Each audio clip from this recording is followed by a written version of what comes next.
kantor mereka, event itu banyak. Jadi ada kalanya kita mesti hati-hati juga, karena Pak Bamsud punya nama itu sangat berpengaruh.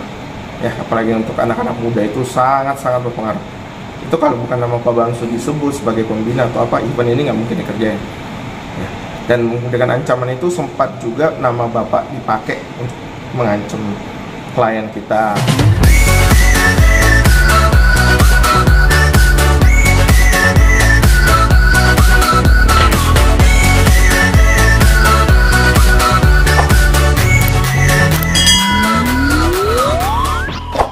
Agenda apa Bang di Polres Tangerang Selatan? Oh, ini follow up BAP sama laporan klien.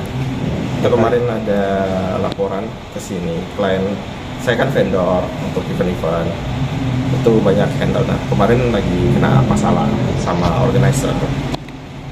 Dengan tokoh pejabat penting Bang, boleh dikasih tahu?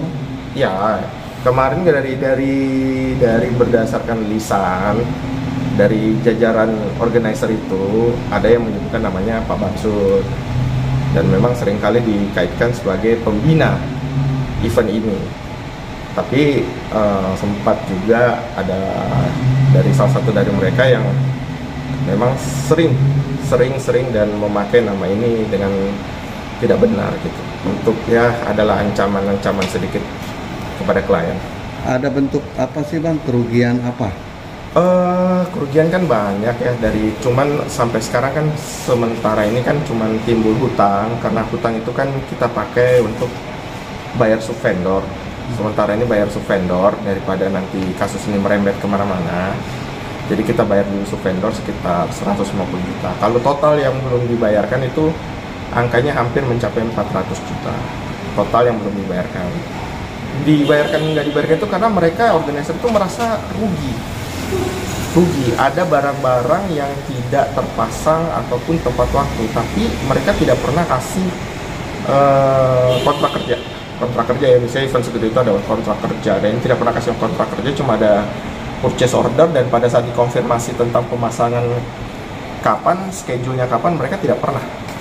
Jadi secara ini kan, secara modusnya sudah tercapai ya, mereka mau mendapatkan keuntungan dengan tipu muslihat ya, dengan kata-kata bohong juga. Barang sudah datang, sudah dipasang, disuruh bongkar. Barang ada yang dipakai, dibilang belum, ini juga tidak sesuai lah, pokoknya macam-macam rangkaian kata-kata bohong. Dan yang kita laporkan kan juga tim mereka di lapangan, sekaligus juga perusahaannya juga, pimpinan perusahaannya. Pak Andre Mulyadi. Itu terkait pasal apa aja dugaannya Bang? Kalau sementara dugaan yang kita laporkan itu kan pasalnya penipuan ya, 378. Karena ada rangkaian kata-kata bohong yang masih diduga juga untuk mendapatkan keuntungan pribadi. Karena target mereka sendiri, IMX itu menargetkan transaksi 7 miliar. Jadi dari situ kita bisa lihat tercapai. Ada beberapa hal yang mereka pakai, bahkan merek IMX ini mereka pakai juga untuk, ya kasihan lah, ini anak-anak yang baru belajar. Korbannya ini, klien saya ini anak baru belajar jadi vendor, masih sangat muda. Ya mau dong ya untuk menghandle event sebesar ini. Jadi dari kontraktor utama, vendor utama. Kronologisnya itu singkatnya, memang klien saya yang secara langsung menghubungi pihak mereka, karena memang kan di open kan, ada kerjaan nih untuk IMX 2024. Nah, pada saat waktu berjalan sekitar 2 bulan itu tidak ada kesepakatan, tidak ada kontrak, tidak ada ini, terus perjanjian nggak ada? Sama sekali nggak ada perjanjian.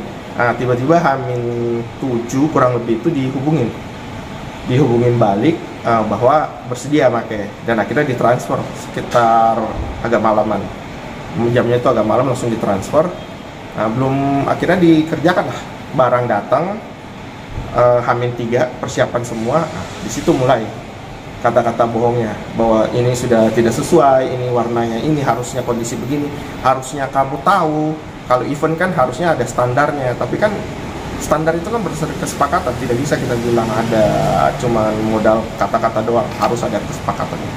Jadi setelah itu acara selesai, mereka tetap menolak untuk bahkan menolak untuk tanda tangan barang-barang apa saja yang mereka pakai. Mereka hanya centang-centang, nandain tanda tangan gitu, dan itu pun secara tidak resmi, karena yang tanda tangan itu cuma staf lapangan, tidak ada persetujuan perusahaan, tidak ada persetujuan. Dan sementara kita hubungin terus, berusaha menghindar, bahkan kita sempat istilahnya dipancing dengan pertemuan, dan hasilnya nol besar waktu kita ke Bandung, kantornya di Bandung.